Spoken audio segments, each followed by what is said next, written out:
Hello and welcome once again to True Yarn with Basi Ubaha. Trust me, I always look forward to each episode that I get to share with you, and your support has been overwhelming. Like, in all honesty, the feedback from last episode was through the roof. I'll probably get to read one or two messages from Yoma. Yoma said that it actually brightened her day, and it felt as though she was listening to her friend talk. That made me feel really good. And also, Pecky posted on her status urging her followers to listen to the podcast and saying it will bless them tremendously. And also Sharon also posted on her status, thank you so much. Like, this support means a big and a great deal to True Yarn, and we look forward to more reposts from you guys. So what are we talking about today? Today we are talking about what you have is enough. Yeah, what you have is enough. Come to think of it, like, there are many stories in the Bible where you're seeing God do amazing work with little. Like in the case of David and Goliath, it was obvious who was going to win the battle. But when God shows himself in your situation, like, the obvious will not even matter because the supernatural controls the physical. This reminds me of there's a time where there was something deep in my spirit to start. It's like a business idea. I was thinking like through it all, and for some reason I knew that what I needed like a lump sum of money, like a huge sum of money, and that made me really worried. But I remember that particular evening, I was sitting in the living room of my apartment, and I was listening to a message by Archbishop Benson Idahosa, where God instructed him to start a university. But he said when he thought of it all, like how much he had in his bank account, like it wasn't possible. Like, it wasn't possible for him to start a university. So he just said, God, so what I have, so what you're saying I should do, like, it does not even match up, it doesn't even tally. And something struck me from what he said that day. He said, God said, if you start it, I will do it. Do you know that day I just stood up, I was in the living room, I just stood up and I'm like, okay, if you start it, I will do it. For the better part of that week, I was moved anywhere you see me, up in my head, I'm professing it, I'm just saying, if I start it, God will do it. If I start it, God will do it. Like, that kind of thing, you can even make someone say, is this one even normal? But trust me, the things that God has put in your heart, if they are normal, you would have done them. Do you get? So for me, that was like a deal breaker.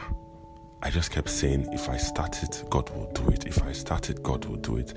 And trust me, it was a big deal to me, because I know the number of meetings I needed to attend, also the amount of money. I had an idea of how much I also needed, and I was like, this thing, like, are you sure I will not just wait? But God said, if you start it, I will do it.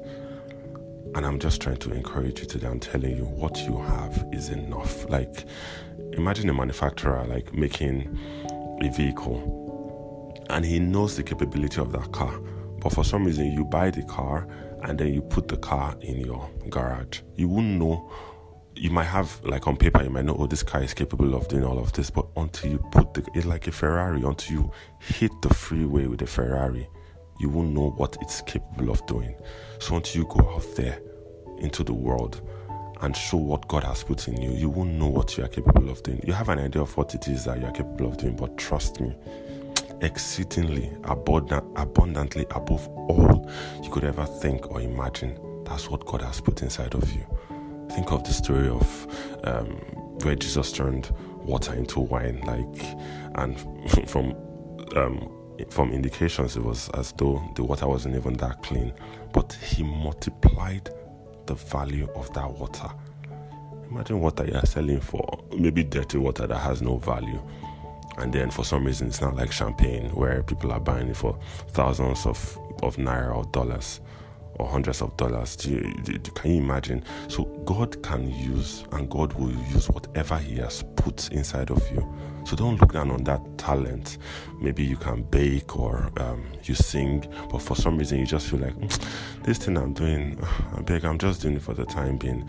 There isn't any profit, so to say, from it. It might look small, but God is ready to use what He has put inside of you. What you have is more than enough.